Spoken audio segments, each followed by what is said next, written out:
Sunday night, we've a look at all today's top stories. Here's the ITV News.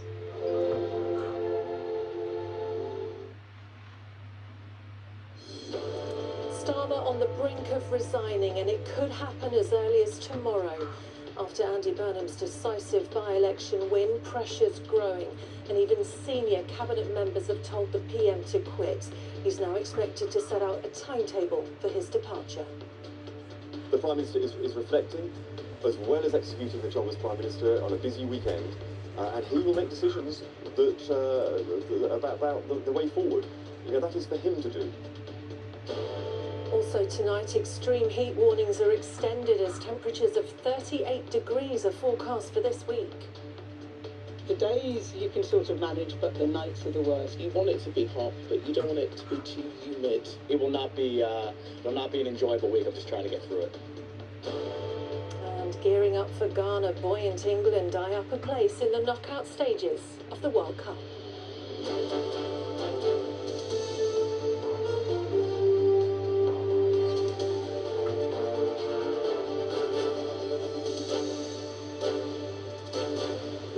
ITV News with Yasmin Bodalbhai.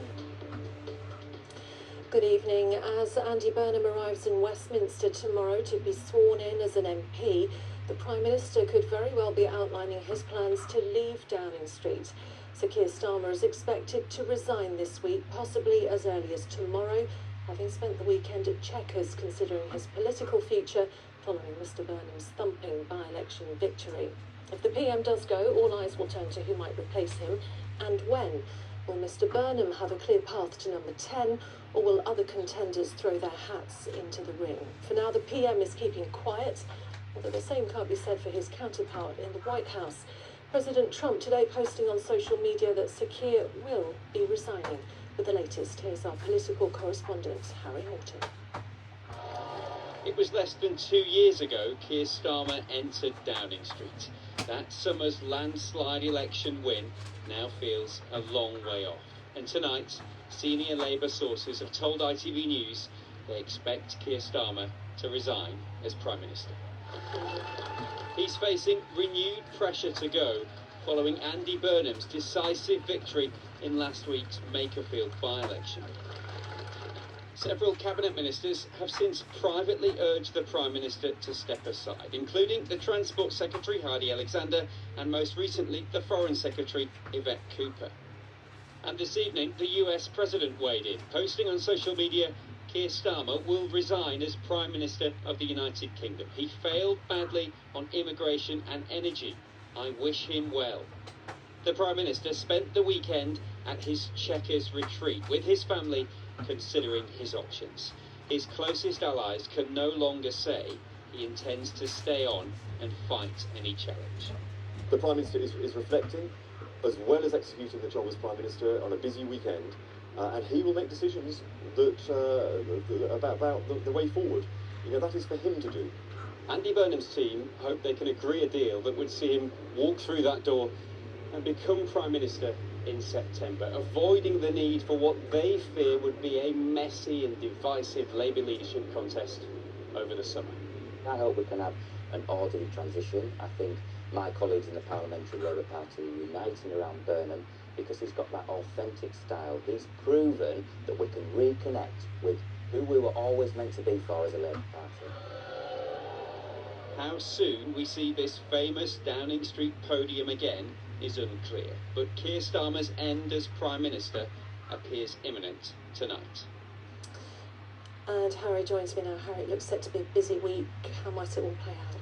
Well, Keir Starmer, as we understand it, still hasn't made a formal decision on his future, but it is clear that he has lost the ability to govern somewhat. Support for him has drained away amongst his MPs and for parts of his cabinet as well, and senior government figures are quite clear. They expect that he will probably tomorrow morning set out a timetable for his departure.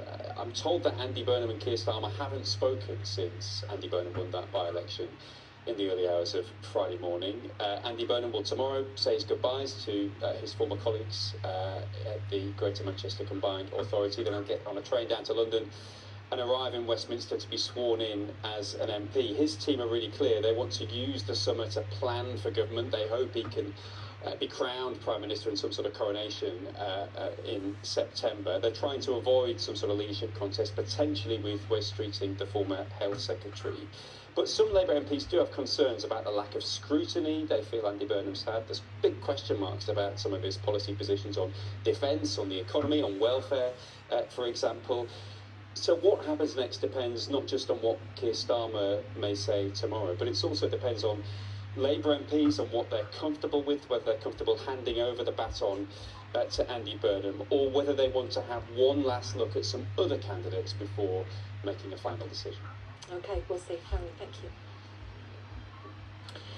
The Met Office has extended an amber extreme heat warning, with high temperatures now expected to last from Monday until Thursday. The UK could see highs of 38 degrees Celsius, leading to concerns for vulnerable people. Even today, people were searching for ways to keep cool, as Sabah Chowdhury reports. Brollies, iced coffee and water guns are just some of the weapons in the battle against Britain's rising temperatures.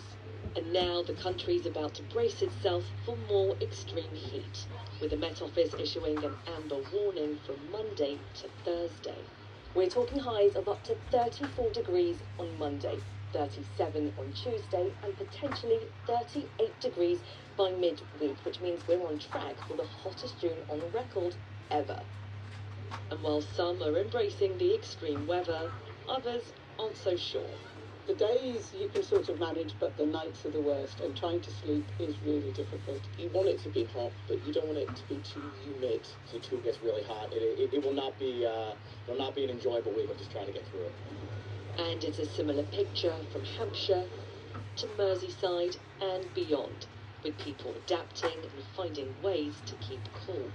This event is quite exceptional for June, but it comes off the back of an exceptional event we had in May as well, and the trend is very clear now that as a result of this climate change and global warming, our temperatures are going to be rising further and further. A new dangerous reality, with heat health alerts across every region of England until Friday. The priority now is keeping safe, especially for the vulnerable, because as the temperatures rise, so do the risks. Sabah Chowdhury, ITV News. The driver of a train who died when it crashed into another near Bedford on Friday has been named as 60-year-old Sean Burton. Mr. Burton's family said they were devastated by his loss. 100 other people were injured when one East Midlands Railways train crashed into the back of another on the same line shortly after 5 p.m. on Friday. There is expected to be disruption on the line for a week as a result of the crash. Scotland's First Minister John Swinney will meet with members of the Muslim community tomorrow after a series of suspected anti-Muslim attacks in Edinburgh. Police have charged a 36-year-old man in connection with the attacks on Friday night. Our reporter Philip Syme joins me now. And Philip, these attacks have caused real concern. Yes, John Swinney tonight said there is no place for race-based or faith-based violence in Scotland, and his meeting with the Muslim community tomorrow is a real sign of the concern around what happened in Edinburgh on Friday night. It was around 9 p.m. when police started to receive reports of incidents across the city.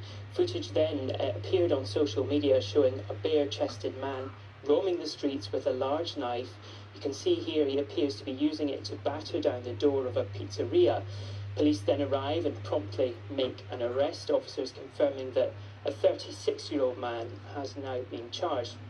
Now, a total of 5 men were injured in these attacks. Several of them are understood to be Muslim, and 2 of the incidents took place close to a mosque in the city, and that is why the Scottish First Minister has tonight joined the Prime Minister in condemning what they have both called anti-Muslim hatred. OK, Philip, thank you. Tennis now, and Serena Williams will make a return to singles action at Wimbledon after being handed a wild-card entry. The 44-year-old was already due to play in the doubles alongside her sister Venus, but will now also take her place in the singles. A 7-time Wimbledon champion, Williams ended a 4-year spell away from tennis by beginning her comeback in the doubles at Queen's. At the World Cup, Iran held 10-man Belgium to a goalless draw in Los Angeles. Iran, who are based outside of the United States for political reasons, had a goal disallowed in the first half before belled after 66 minutes. And one of the favourites, Spain, have won their first match of the tournament, the European champions, who held to a draw by outsiders Cape Verde. And finally, England's men are just one win away from reaching the knockout stages of the World Cup. After a thrilling victory over Croatia, they're in a confident mood, but they have to get past Ghana first, who also won their opening match. Ahead of the game on Tuesday, our sports editor Steve Scott reports from England's training camp in Kansas City. More presidential guard than standard football team security, armed outriders accompany England to their first full training session since crushing Croatia. Shielded from the sun but not the limelight, Thomas Tuchel bossing it back in Kansas. Driving the standards and not allowing any complacency to creep in. Every player was out there apart from Bukayo Saka, who's nursing his long-standing Achilles problem. Declan Rice says he's fit and firing for Ghana and totally immersed in his head coach's philosophy.